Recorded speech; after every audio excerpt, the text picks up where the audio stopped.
Okay, now recording. So, welcome to another exciting episode of the Legacy Lounge podcast, where we take a deep dive into the foundation, finances, and future of what makes a great legacy. Each episode, we bring you powerful insights, expert strategies, and real success stories to help you level up in your life. And speaking of foundation, finances, and future, I have the Michelle Fitzgerald, aka the Wonder Woman Realtor. Oh man, I still love the name. And today we're gonna just go into, oh man, we were talking about inspections, appraisals, real estate, just oh man, the with being a well, let me back up. First, Michelle, what is it that you want to say about yourself? There's so many things that I could say about you, just your wonderful personality. But what is Thank what you. is it that you want to say about yourself? Well, thank you for having me on your podcast today. It's an honor to be a part of this Gordon legacy. And so my name is Michelle Fitzgerald, and I have been a realtor since, gosh, even before I was a realtor. I started in 2012 when the market was down, and I thought it was a good time to try it because it was slow. So I was able to learn as I went, and then as the market came up, it helped. I was able to hit the ground running. So I'm licensed in Illinois and Iowa right now. I was Wisconsin, but decided to refer that business out for now. And so I have some amazing partners that I can refer business to if I'm not in that specific area. And that's the great thing about real estate is that you have a network of people that can help you. But what I mean by doing it even before I was a realtor is my I was husband and going I to ask about moved a lot. Every 2 years. We've been married almost 32 years this year. And we moved for a while there every 2 to 2.5 years with kids, without kids, pregnant, with animals. And I mean animals as in furry animals. And so I feel like I got a lot of experience with the real estate process before I was even a realtor. So I had the experience of being on the other side as a seller and a buyer. And so I think it helped me to understand this job better and what I would want if I were a seller or if I were a buyer. So I always try to put myself in their shoes, and it's been very good because when I was living in Wisconsin, Illinois area, my team was always in the top 10. And I think our team was amazing anyway. It's called the Power Team. And then now I live in Iowa physically now. And I have a team, Century 21 Signature, that I work with. So it's been a great ride so far. And I absolutely love helping people get to that level of home ownership. First-time home buyers, helping to educate them so they don't make the same mistakes I made. And then also veterans. I'm very passionate about helping my veterans get into a home because they served us. It's time for us to serve them. And then also seniors. I do have a senior residential designation to help seniors with, getting started in the process of getting their home ready to sell because they may have been there for decades.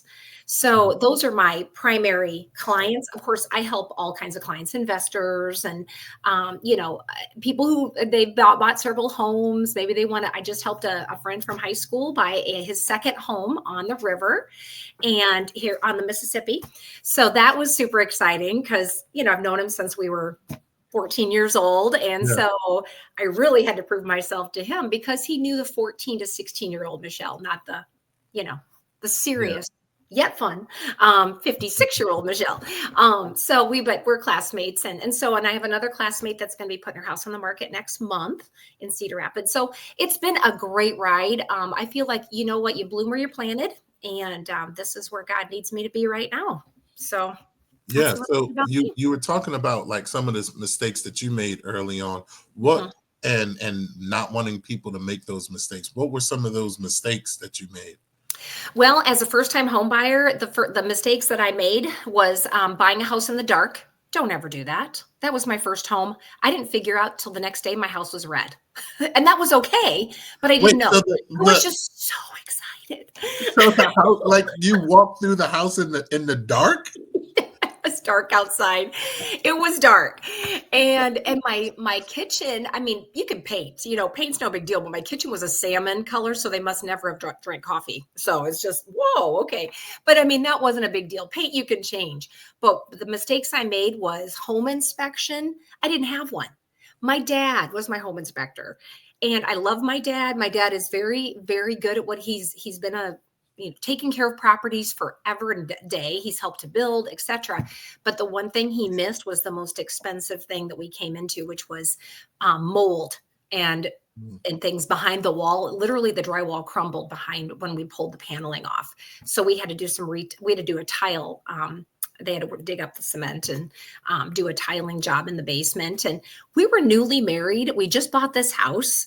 You put your down payment down, your closing costs, all that, and you're like, I might have $1,000 for an emergency fund, but I don't have a house emergency fund. So you want to have a house emergency fund too. So that was huge. We didn't know any better. Nobody told us anything. We were totally trusting, and you want to find a realtor you can trust. But I think with him, I used him because he was my brother's girlfriend's broker. And she worked for him in his office and everything. And, so I thought, okay, I can trust him. She trusts him. Well, she'd never bought a house from him before. And so we didn't know who else to go to. So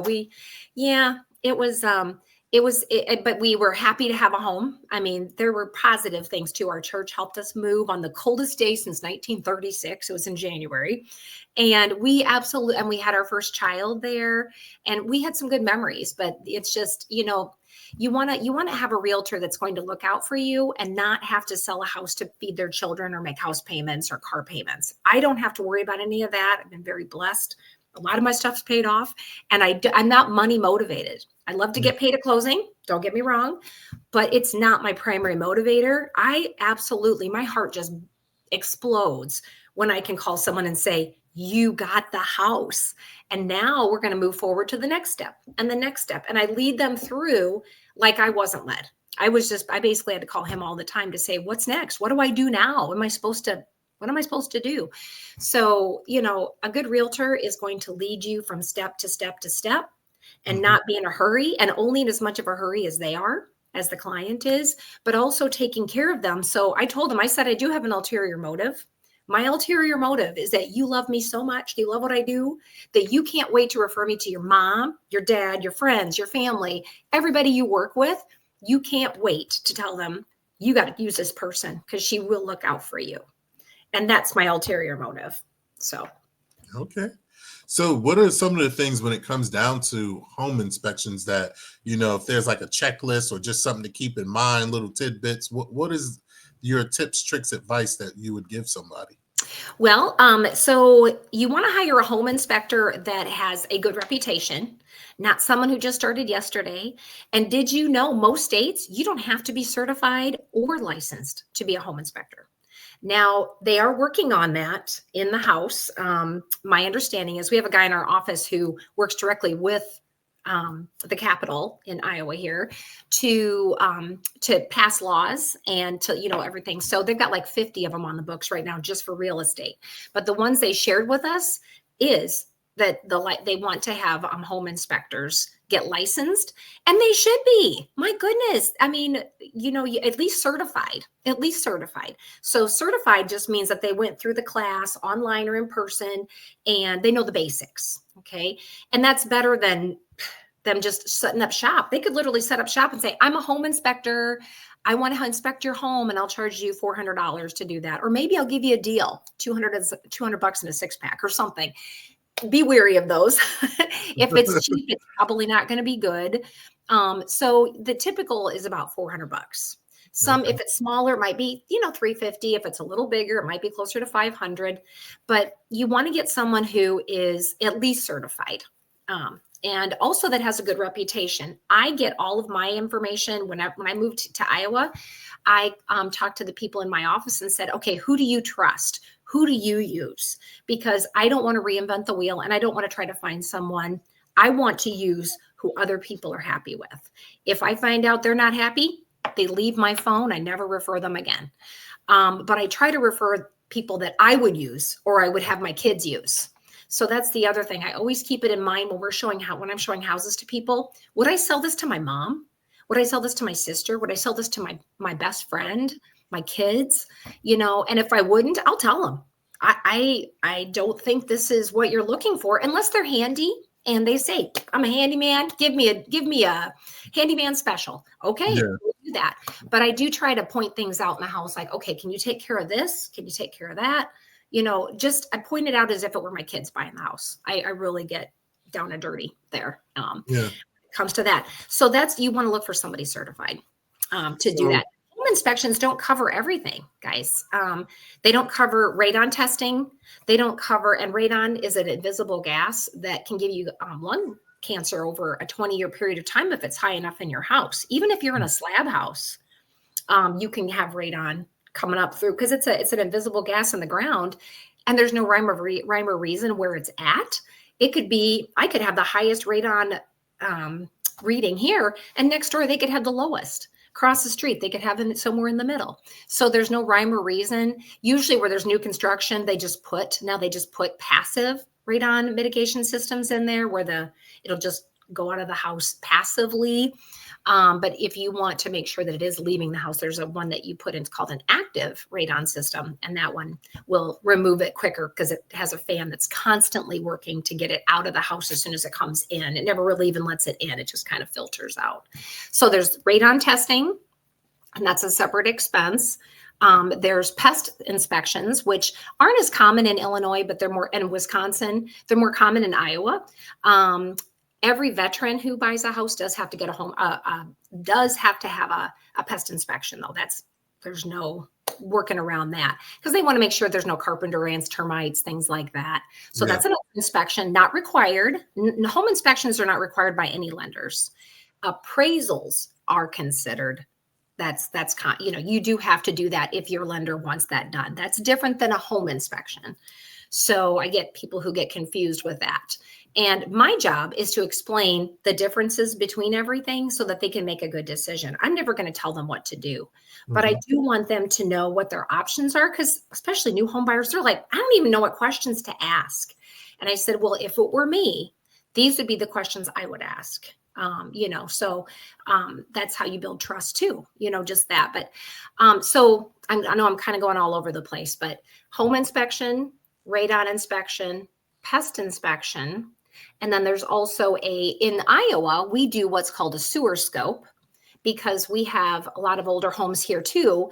They don't do them in Illinois, but they do them here and it's not required, but it's like an extra $100 and they do a scope of your sewer line and they give you a little, a thumb drive that you can look at and make sure that it's all stable. And it isn't Orangeburg, which Orangeburg came from New York. It was used during the World War, I think, II, because we were giving all of our steel, metals, everything to the war effort. And so at that time,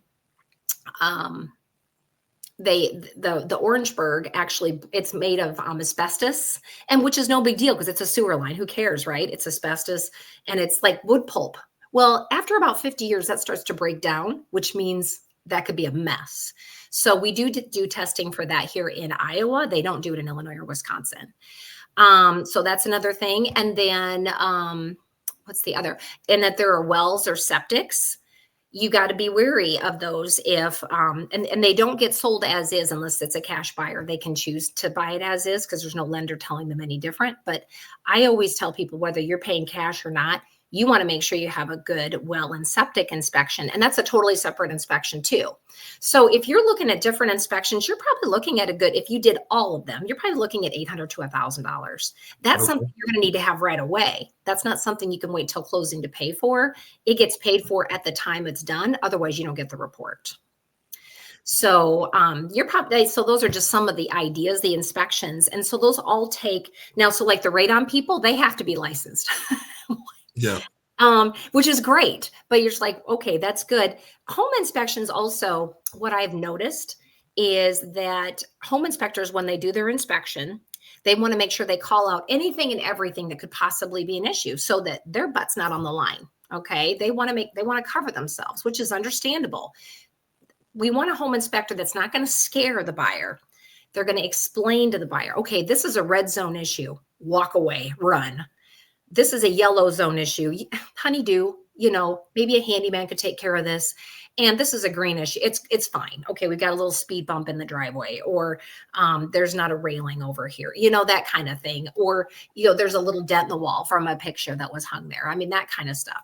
So our job as an agent is to walk them through and explain, what's a honeydew? This house is older. You're buying an older home. These are some honeydew things.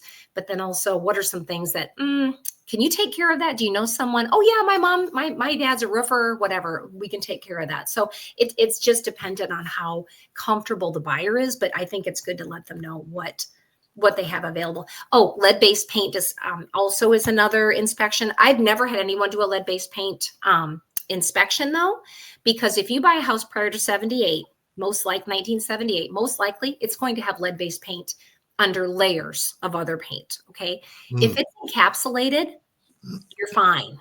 It's when it gets disturbed that it can cause problems with your breathing, with your, neurological, that kind of stuff. So peeling paint is something to look for. I did do a podcast with my friend Shay Black, who is a realtor. He works in Vegas. He works here. I met him at an open house here in Iowa, and we did one on old homes, buying an old home, what kind of things to look for. So you can make sure you get that link too. If someone's like, I want to buy an old house, what kind of stuff should I be looking for? Because there's asbestos, there's a lot of things to look for, but don't be afraid if it's not disturbed. There's asbestos tiles too on the floor. I mean, back in the day, that's what they used in basements. If you notice those are coming up, that could be a problem. If they're disturbed. If it's still there and looking like 1950s, left it in a capsule, kind of thing, that's awesome, because you can always cover that with laminate or carpeting or whatever, as long as you don't disturb it. That's a big deal there. But yeah, lead-based paint, I don't have anyone that tests for it, because any seller is going to be like, nope, I'm not taking that offer, because if there's even one little dot in the house that didn't get rolled over with paint, then the whole house has to be mitigated, and you're talking tens of thousands of dollars.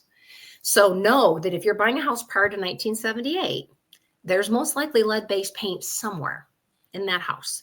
The big thing is it peeling paint? If it is, you're most likely going to inhale that until you hire somebody to come in with, with their mask or whatever they have, the special things that they have, because it gets through your, nose and mouth and everything, as just to scrape and paint for you, so that that's now encapsulated again. So that's just something to think about, when they're buying old houses. It's something the home inspector should kind of call out to, hey, this may be a, situation. But home inspectors, they actually, when they're getting trained, when they do go through training, they're getting trained to call everything out. They're not electricians, plumbers, whatever. Some of them might have that background, but typically they're just kind of an all over person, might be a contractor or something. So if they call out things like electrical, plumbing, that kind of stuff, it's possible there may not be an issue like they thought there was, but play it safe and have a licensed qualified electrician come out and look at that breaker box, look at those fuses, look at if it's something that's being called out on the home inspection report. It may be nothing, but yet it may be something. So what are the myths or the false beliefs that people would have as to why they wouldn't get a home inspector? A reason somebody doesn't get a home inspector is they look at everything that they can look at while they're in the house, because we can't go into attics and things like that. We can't go up on the roof. There's things we can't see. That's why I look under cabinets. I look everywhere I can. I flush toilets. I kind of do like, what's the water pressure like, as much as I can, but there's some stuff you can't see. And the home inspector is going to go into the attic and look and find if there's any broken trusses, if there's organic growth, we can't really call it mold, organic growth on the ceiling. Okay, where's that coming from? And, so those kind of things you're not going to see. You're just going to see. And half the time when you look at a house, it's staged, right? If it's an empty house, it's probably staged. How do you know they didn't do something that you can't see? Okay. So make sure you don't look at just the lipstick on a pig kind of thing, because that's what it is. Staging it's lipstick. It can be, not always. Staging is a wonderful thing. I highly recommend it because it gives people ideas on what to do with a certain room or space, or they can picture themselves.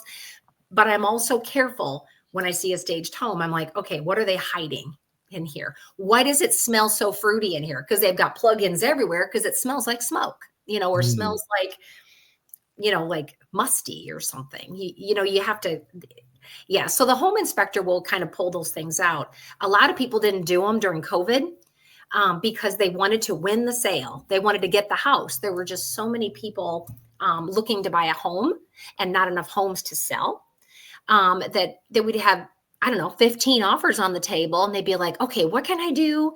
And I'd say, well, what you could do is offer to pay for a difference in appraisal if there is one. If you offer more money, you can offer to pay their property taxes as a credit to closing. There are things you can do and still do a home inspection. But most of these sellers weren't dumb. They picked people who didn't want to do home inspections because then that means they don't have, if they do have something, they don't have to fix it now if it does come up after the closing. Mm.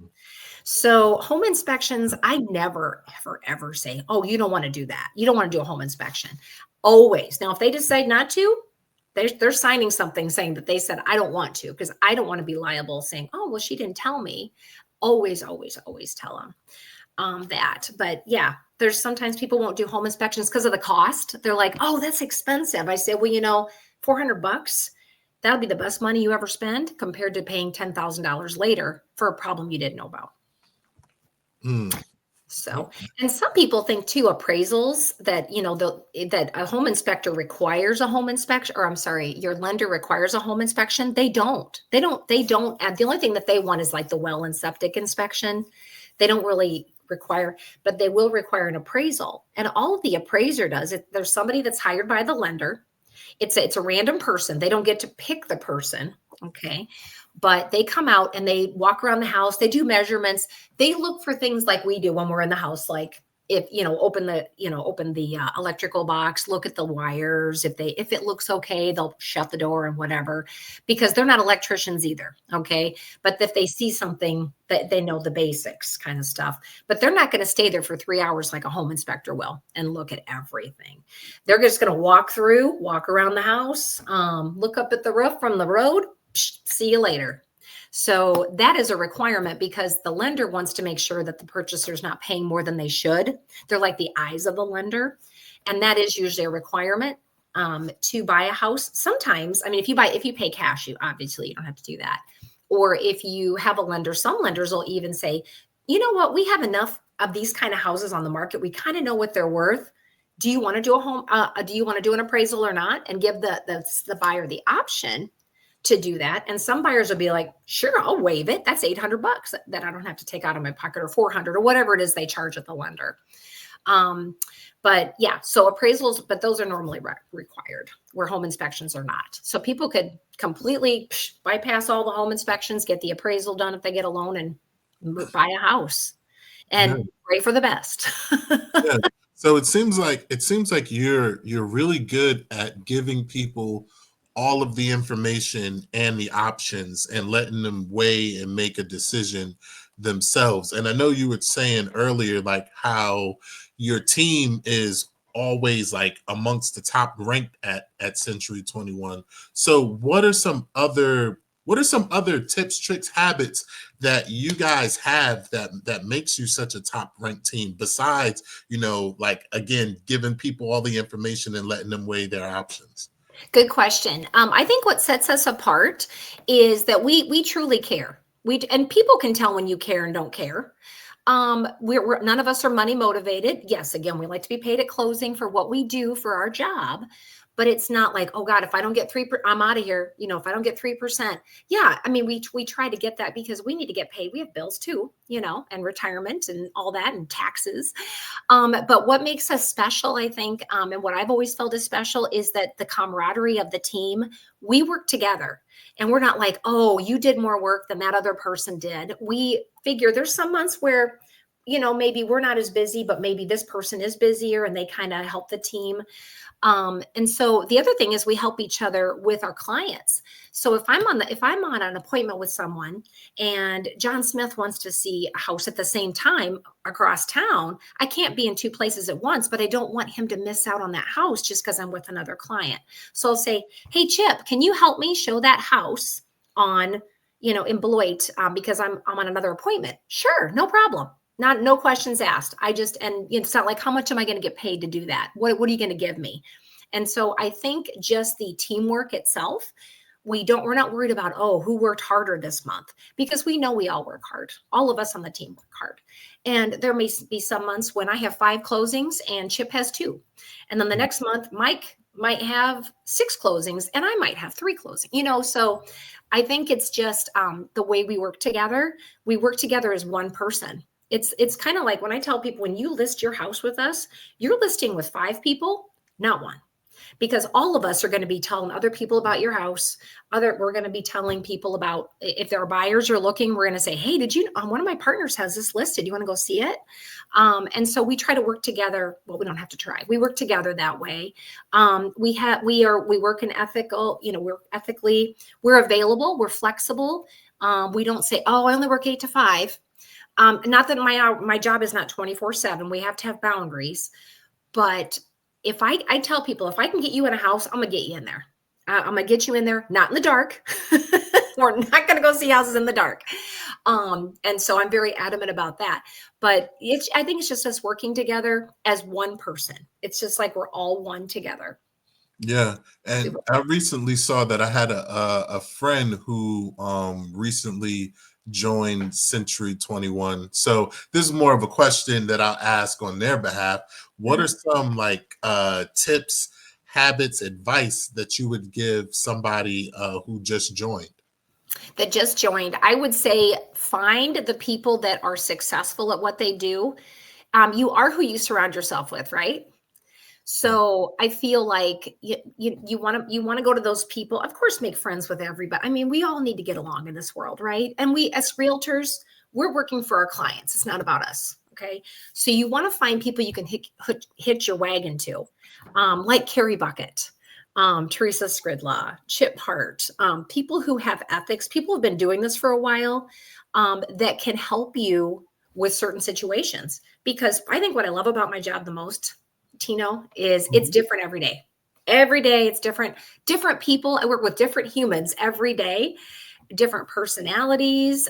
Most of the time we hit it off great. And other times it's like, okay, maybe we won't work to work together. Let me find someone who, kind of speaks your lingo a little more. And I'm willing to do that. I used to think I had to have every buyer out there, every seller out there. But I know that there's certain people that they were just not meant for me. And that we were just not meant to be with each other. And that's okay. So you have to think of that too. That's the other tip, is don't feel like every person out there in the world has got to be your client. There are plenty of humans out there to help. There are plenty of people who will love you for who you are and your personality, whether it's my personality, which is I have a lot of energy and I'm very happy because God is good. But there's some people that are like just more logical, and that's okay. We all need different people in this world to be able to help other people. So some tips would be, hitch your wagon onto a star, someone who loves what they do.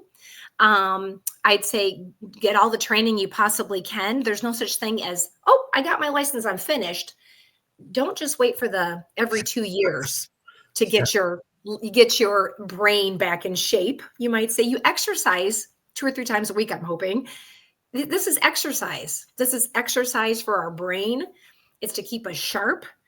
And keep on top of things. Listen to webinars. Go to conventions. When you're first starting out, it's scary because you've got so much to know and so much to do and so many things to buy. You want to buy all the signs. You want to buy, and I mean, you need signs. You need those, and you need business cards, and you need certain apps. You need the MLS to be able to put properties on. You need those things to access information to be good for your customer. So if you're not sure, and if I'm ever not sure, and I still talk to my broker and say, okay, I'm thinking of doing this. What do you think? Kind of like Zillow leads. Some people start right fresh and they're like, okay, I'm going to get Zillow leads and whatever.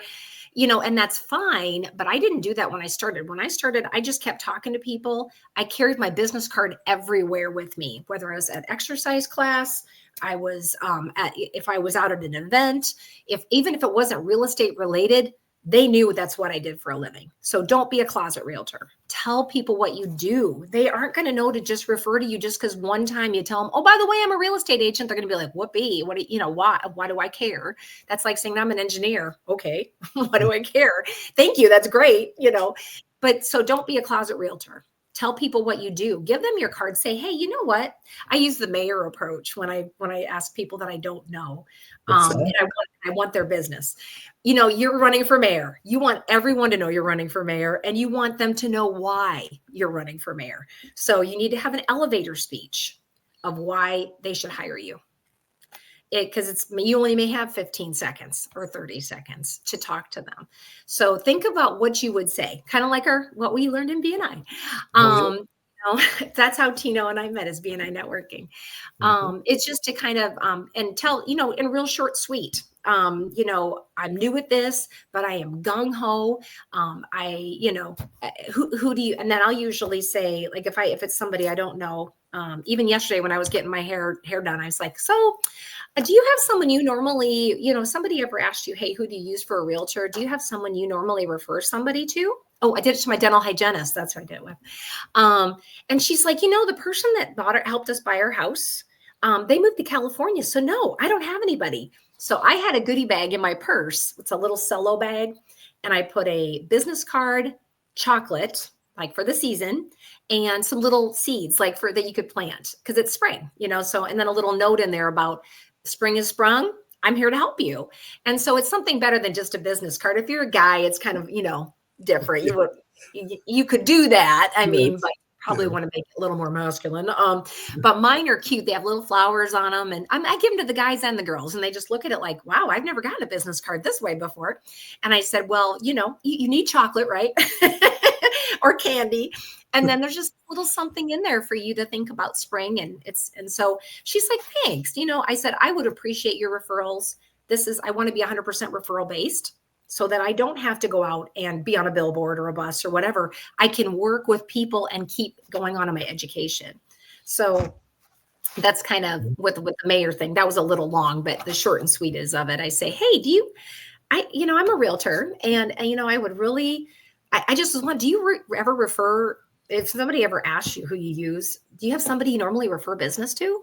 And if they're like, yeah, oh, my cousin, I'm like, oh, that's awesome. Where do they work? And just kind of, I said, but if they're ever not available, or if they're like, oh, part-time, or maybe they decide not to do it anymore, I would appreciate your referrals. So I still try to turn it around that way, because sometimes people do have someone they want to use, and that's okay. I'm not trying to take their business away.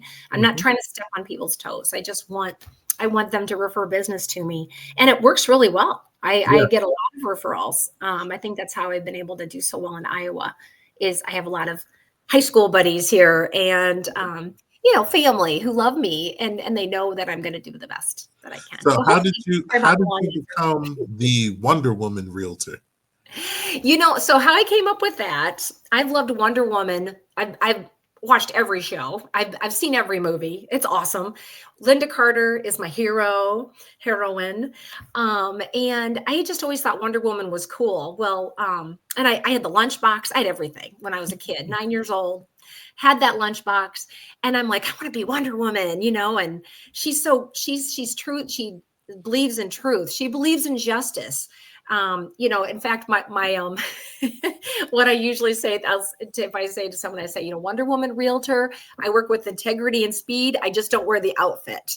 And then they joke around and say, oh, you got to wear the outfit to closing. And I'm like, oh, well, we'll just see how friendly we get first. So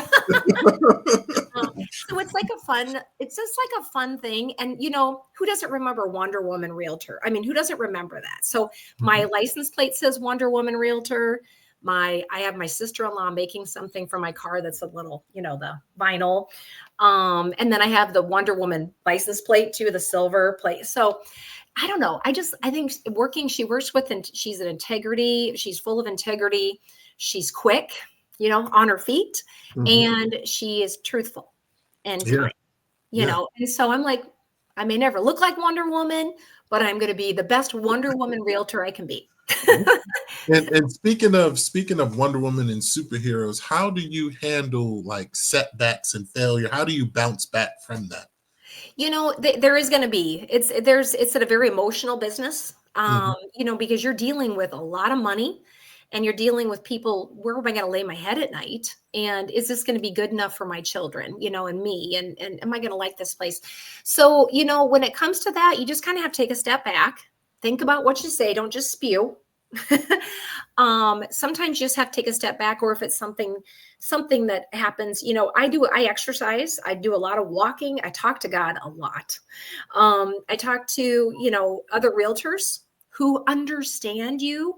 Don't always blow your husband's or wife's head off every time you have something happens, because they don't know, they don't understand. They just know that's what you do as Mhm. you're a realtor. You're supposed to be happy and like that. Well, there's some days when you're like, I don't want to people today, which is hard because our business is people. Yeah. But so you got to take time for yourself and just go for a walk, take 10 minutes and think about it, pray about it if you need to. I exercise, I go for a walk, I'll do a kickboxing class. You can get most stuff on TV Okay. now. I make sure I've got my water bottle ready, and I just work it out. I Yeah. work it out because people aren't going to change. You've got to be the one to bend, or you know, you need to end that relationship. Yeah. And I've had to do that. I've had to divorce clients before. It doesn't happen often. A couple times since 2012. And that was just because they were brash, mean, and they swore all the time, and they were just mean people. They were not nice. And I'm like, and they would talk people down too. And I'm like, you know what? And agents have done this too. And I say, you know what? I don't have to listen to this. I don't have to listen to this. I said, I'm too old to take this. And I said, I don't deserve to be treated this way. And I wouldn't treat you this way. Maybe we're just not a good fit. And you do have to tell people that, even in your life sometimes, if it's someone who's related to you or was a good friend, you can still be a good friend from further away if you have to Yeah. be. So, but going back to, you surround yourself with people who will sharpen you, who will love you for who you are, that will help you to grow. And, someone that just can be there to listen, be a good friend, and you be a good friend too. Sometimes you just got to zip it and just listen. And that's hard for me to do because I love to talk. But I have learned in this business that I just need to shut up. I just need to listen. And, but yeah, to answer your question, sometimes you just got to take Okay. a little time away and think about how you're going to respond. Like people on email or social media, they're like, they just throw it on there and then it's there forever. And so I don't know, you just sometimes have to talk things through to yourself sometimes, or find a realtor you respect or your broker and say, I am really having a hard time here. How would you handle this? And Mm. I've learned a lot doing that because I don't know everything. I will never know everything. But I sure do try. Yeah. So what's the best piece of advice you feel like you've ever received? Oh gosh. I would say just kind of go with the flow. Again, we're dealing with humans, and I'd say the best piece of advice are probably just going with the flow of, and I guess too, managing time. Manage your time. You should not be available 24 hours a day, 7 days a week. Okay. And, so you need to set your boundaries. And that's hard for me too, because I want to help. Yeah. Yeah. So setting your boundaries of when you're available. And I'm like, I'll tell people, hey, I'm available till 9 o'clock tonight. You can reach me up until then. After that, it's not going to be till 8 in the morning. So you have to set your schedule just like you would for a job. I mean, babysitting, for example, people do daycare. They have a set time that your kids are at that house, and you'll get penalized if you leave them longer. Or they'll be like, hey, I'm only open till 5. And then it's my family after that. Because when I was in Mary Kay, I was gone all the time. I'd be on the phone all the time. Because I loved it. I loved my job so much. And I loved the people. But you know what? You have a family and you have friends. And, you want to be a more well-rounded person.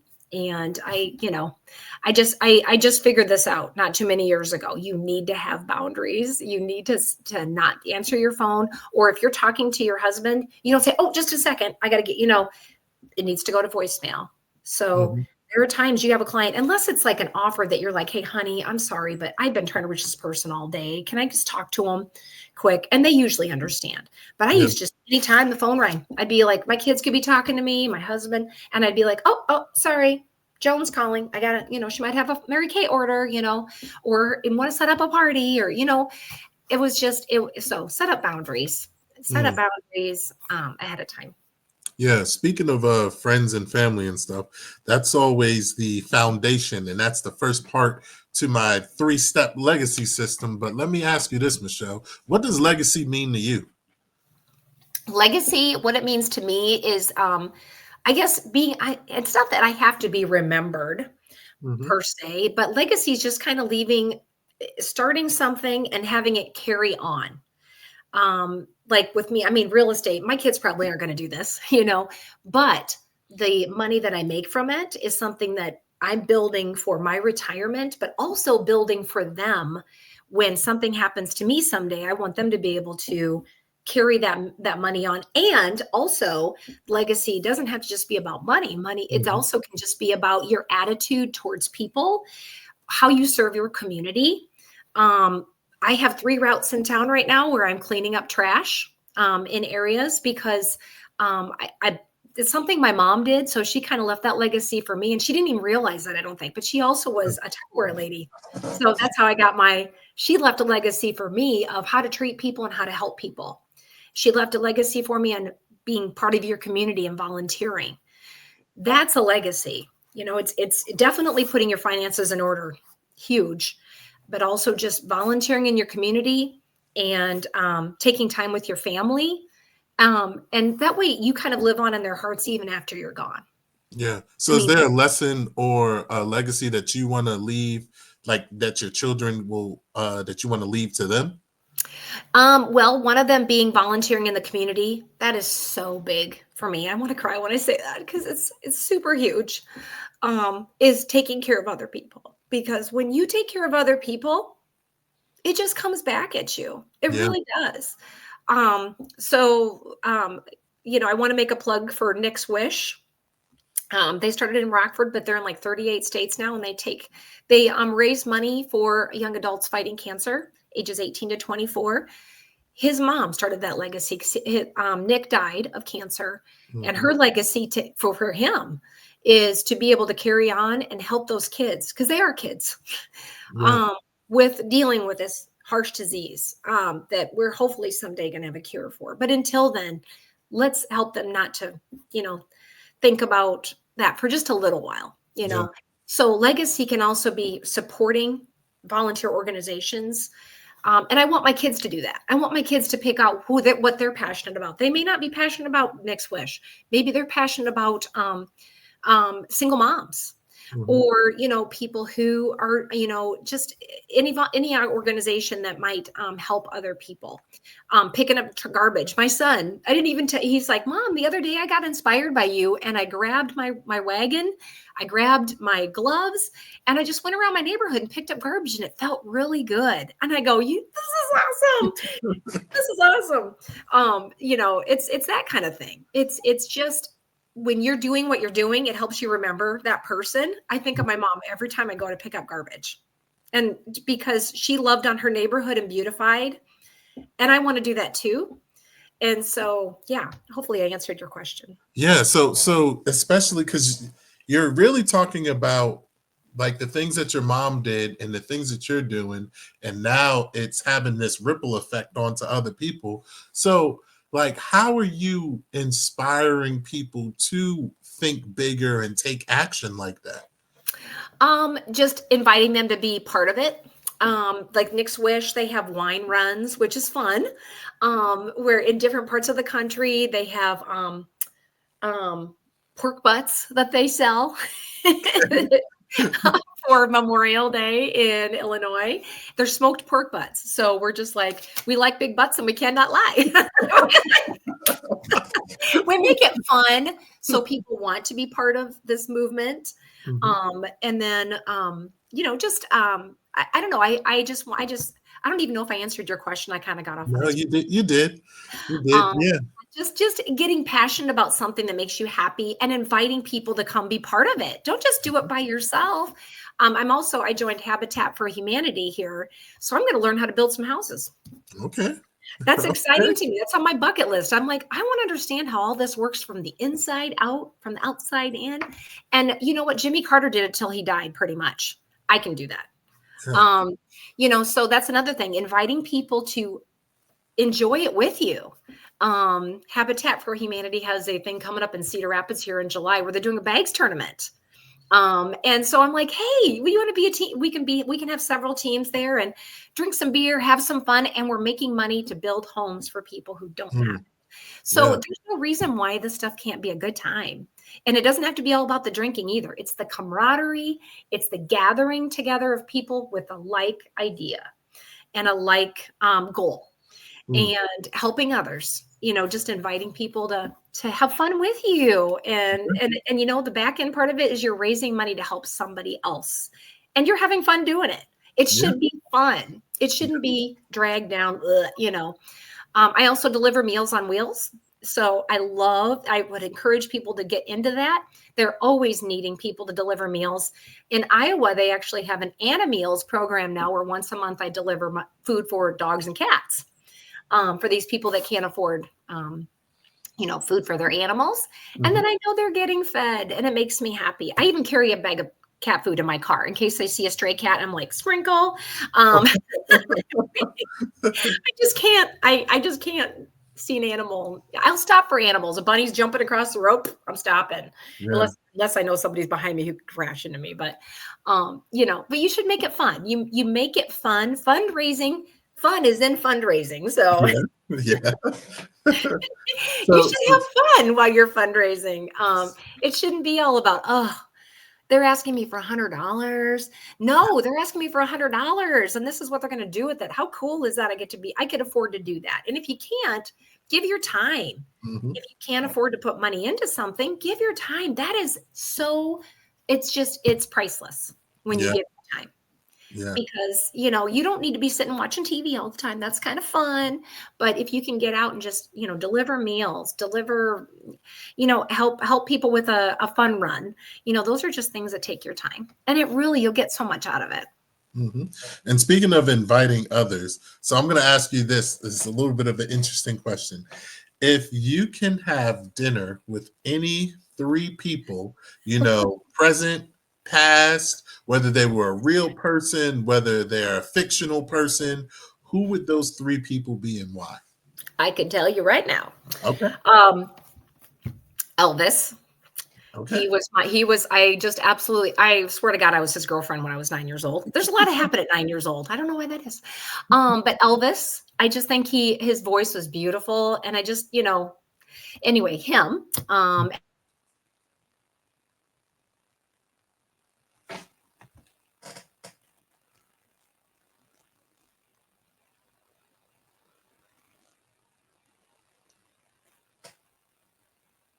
At Elvis.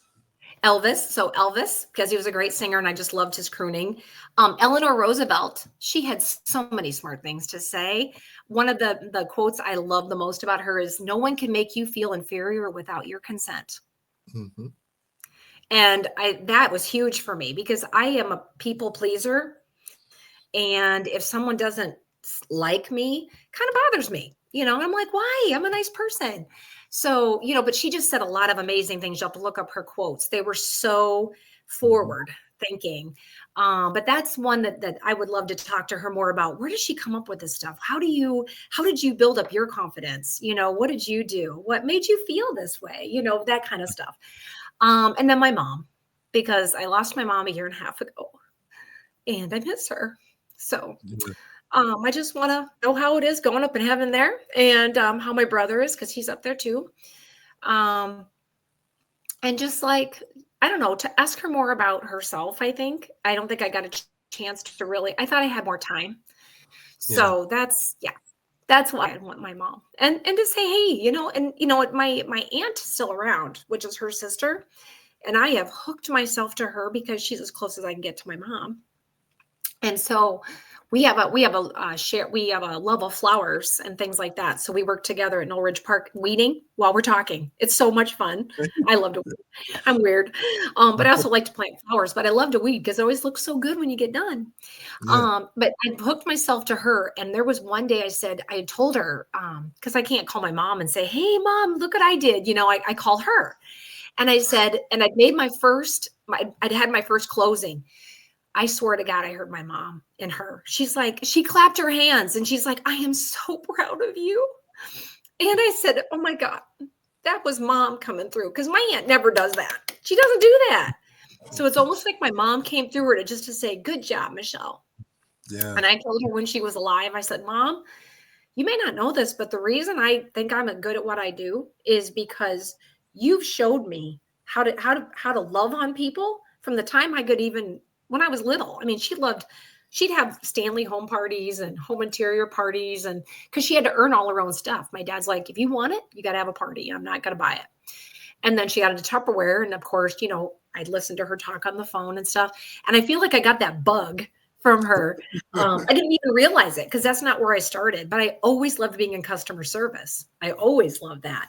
And so I feel like this is just a branch off of that. But yeah, kind of expanding on that question. Yeah, I relate to that 100% because I lost my mom a few years ago, and Tuesday was her birthday. So Oh, yeah, I bet that was hard. it That's was. always hard. But we got through it, and the day started off kind of heavy, but ended up with light and joy. So that was Oh, just that's good. truly amazing. And And she was there. She was yeah, there. yeah, She was there. it was Yeah. a good time. So, is Yeah, I there love any it. final message that you want to leave the people, Michelle? Yes. If you are a seller, you can get a home inspection before you put your house on the market to kind of figure out what problems you've got going on, but then you do have to disclose them if they're latent defects. That's one thing. Some sellers don't want to do it because they're like, I don't want to know. And if the buyer wants to pay for one, then we'll work on it then. So just some advice would be get a home inspection by somebody who's certified. Make sure it's not somebody who just started yesterday, somebody who other people have given 5 stars to. Mm-hmm. Call brokerages and ask them. Don't ask your mom, don't ask your brother, don't ask your dad or your uncle. Ask a brokerage or who the realtor that you're working with, because some people will buy a house without using a realtor now, which I think is insane. You're spending a lot of money. Why would you not want counsel? The seller's agent is working for the seller. They're not working for you. They'll help you. They'll write the offer all day long, but they're not going to give you any advice. They're not allowed to. So you're kind of on your own. Why would you want to save 3% when you could get yourself in a hole? And I mean that as intentionally, as a house or even a money pit. So always use a realtor who is passionate about what they do and is available to help you. They're not just available 8 to 5. Make sure that you got their cell number and that you can call or text them anytime that's reasonable. Find out, but also too, as a buyer, like I said, home inspections are huge and you want to use somebody who knows what they're doing. Simply put. And So, then and where if can somebody ever needs that, and if they're like, I'm not getting a whole lot of answers from the realtor I have, but I have a buyer agency and whatever. I mean, I'm always happy to help. Just call yeah, me. I'll refer you to some great home inspectors in Illinois and Wisconsin. yeah. So And tell the people where they can find you. what's that? Where can the people find you? You can either go to wonderwomanrealtor@gmail.com, or you can call or text me at 319-929-4200. That is my mobile number. I have it with me all the time. The only time I don't answer is probably after 9 o'clock, but I will be, I usually will in the morning. If I'm awake and I hear it ring, and I'll answer. So yeah, they can anytime. I don't charge for my time. I love helping. I love it when people call me, even if they're like not looking for anything real estate related. I had one of my clients call me, goes, hey, Wonder Woman, where can I get my hair cut? Nothing to do with real estate, but I Yeah. was so happy to help him find a barber. And he called me later. I've lost him since he passed away, Oh, but man, he was. It was by chance I met him and his wife, and I helped them buy a house. I'm helping them sell it soon here. Helping her to sell it so she can move with her son. But I love it when I can connect people. I love that. I've always loved networking. I love it when I can be the reason you met that person that's going to change your life, Yeah. make a big difference. That makes me happy. That's one of those priceless things. Mhm. Yeah, because I always say that life happens in moments and legacy happens in moments too. So those moments, those little connections that lead to something bigger, that's what it's all about. Michelle, I truly appreciate you coming on, just spending and sharing your time with me, just giving the advice about appraisals and inspection, a little bit of insight on who you are, what makes you tick, why you do what you do, the light that you shine on everybody. I truly, truly, truly appreciate it.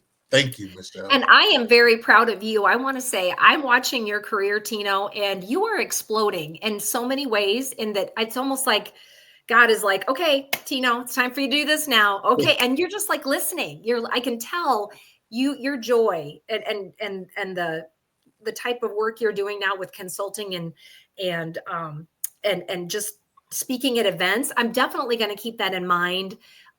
Yeah, as a speaker for the positive vibes that you give out. I think Thank, that's something that Century 21 needs to hear.